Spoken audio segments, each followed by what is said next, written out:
Nesse vídeo, nós vamos falar sobre dívida pública e como que isso impacta para você. Depois da vinheta.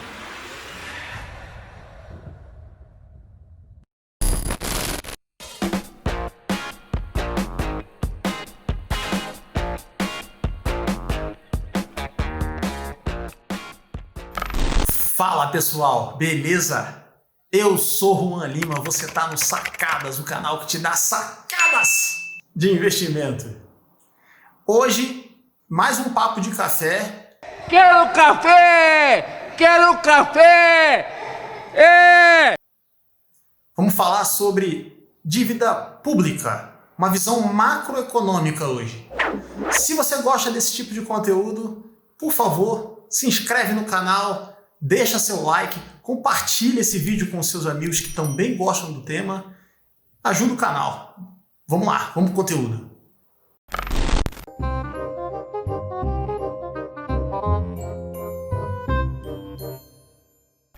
Para a gente falar de dívida pública, primeiramente eu queria passar as nomenclaturas para vocês, conceitos, tá? Primeira coisa, o governo ele precisa de receita, ele gera receita e ele tem as despesas dele, né? Quando a gente tem a receita maior do que a despesa, a gente diz que nós temos um superávit.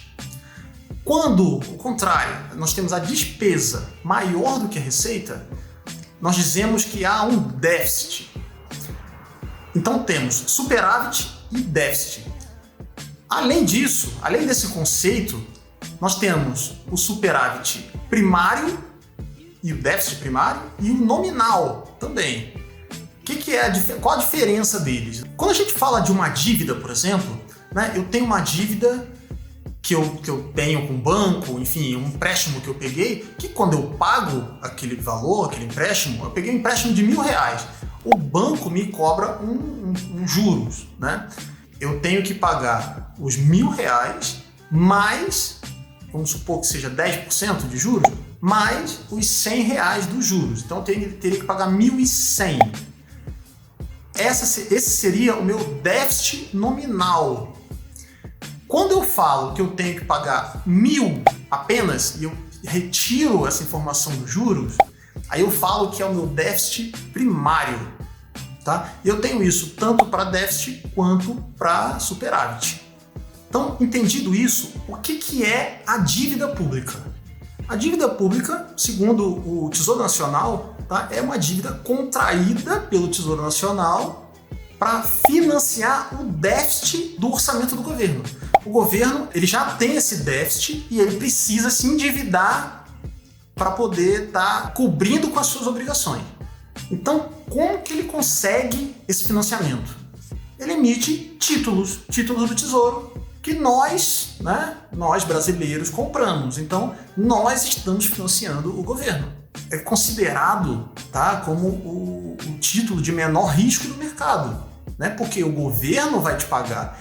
Tudo vai quebrar, mas o país quebrar é a situação mais improvável, né? Então, é considerado um título de menor risco do mercado.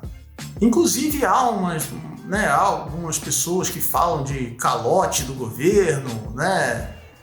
Mas enfim, eu não acredito muito porque o governo imprime o dinheiro que ele precisar e paga as suas dívidas. Mas enfim, isso, não vamos perder o foco do assunto. Eu vou mostrar para vocês agora um gráfico, tá? Na verdade um site muito legal que a gente consegue consultar essas informações todas para saber como que está a dívida, como que está várias outras informações, que é o Siga Brasil, tá? Um site do Senado que ele tem acesso a sistemas dentro do Tesouro Nacional e ele apresenta essa informação para a gente de uma forma mais amigável, tá? Nesse site a gente consegue visualizar o comportamento da dívida pública ao longo dos anos, tá? E aí aqui surge mais um conceito para a gente, né? A dívida pública bruta, a dívida bruta e a dívida líquida, tá? Se você for analisar aqui a dívida bruta, você vai ver que nós estamos, né, em patamares elevadíssimos. E aí é importante, antes da gente entrar na apresentação do valor, entender o seguinte, pessoal: a dívida bruta por si só, O valor da dívida por si só, né, você vai olhar ali e vai falar, cara, saiu de 100 bilhões, foi para 500 bilhões, né? Nossa, beleza, aumentou 5 vezes, aumentou muito mais, aumentou 5 vezes a dívida. Mas a dívida ela tem que ser analisada sob a ótica da receita também. O que eu quero explicar? Se você ganha R$1.000 e você tem uma dívida de R$500, legal, você consegue cobrir a sua dívida. Agora, se você ganha R$200 e você tem uma dívida de R$500, aí você tem um super problema. Então, a importância para o valor da dívida, ela tem que considerar também o fator gerador de renda, que no caso do Brasil, a gente usa o PIB, tá? Então, a gente tem que fazer sempre essa relação PIB-dívida. E aqui tem duas visões.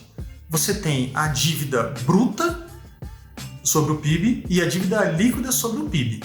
Quando a gente para avaliar a dívida bruta, tá? A dívida bruta seria o passivo do governo com relação ao PIB. E aí você vê valores muito altos, né? Aqui, por exemplo, vou mostrar para vocês um gráfico. Esse gráfico ele mostra o crescimento dessa dívida brasileira, né? Da dívida pública brasileira. E também tem esse outro gráfico que mostra uma comparação com países emergentes. Então você vê que o Brasil ele tem uma dívida muito grande. Essa daqui, se você pegar de 2010, um comparativo de 2010 até hoje, você vê essa bolinha vermelha aqui é de 2010 e essa barra preta aqui é o Brasil.